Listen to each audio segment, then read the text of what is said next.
ভল্টে রাখা টাকার বান্ডিলের উপরের দিকে থাকতো 1000 টাকার নোট, কিন্তু বান্ডিলের ভেতরে রাখা হতো 100 টাকার নোট। বাইরে থেকে দেখে মনে হতো পুরো বান্ডিলেই 1000 টাকার নোট রয়েছে। এভাবেই ভল্টে থাকা টাকার প্রকৃত পরিমাণ আড়াল করে ধাপে ধাপে সরানো হয় 4,38,00,000 টাকা। এই টাকা আত্মসাৎ করে করা হয় গরুর খাবার। চট্টগ্রামের লালদিঘি শাখায় অবস্থিত অগ্রণী ব্যাংকে ঘটে এই ঘটনা।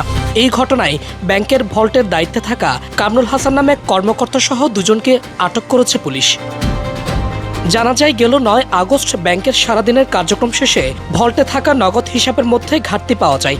পরে ভল্টের দায়িত্বে থাকা ওই কর্মকর্তাকে জিজ্ঞাসাবাদের সদুত্তর না পেলে তাকে প্রধান করে ও তার সহযোগী হিসেবে জাফরুল্লাহ তানবীর নামে আরেকজনকে আসামি করে মামলা দায়ের করেন একই ব্যাংকের জেনারেল ম্যানেজার মোস্তাক আহমেদ।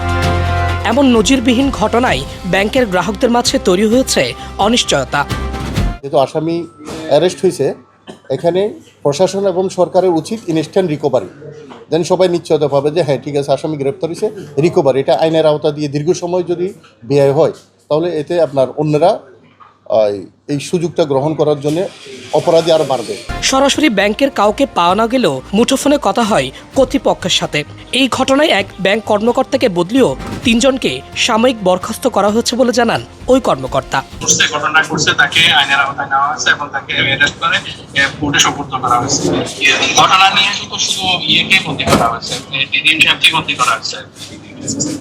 3 জনকে সাসপেন্ড করা হয়েছে। ওই কামরুল আর হলো 3 জন আর কি।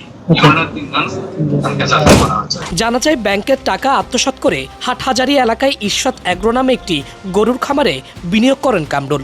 বিষয়টি জানাজানি হলে 10 আগস্ট করা মামলায় তাদের আটক করে পুলিশ।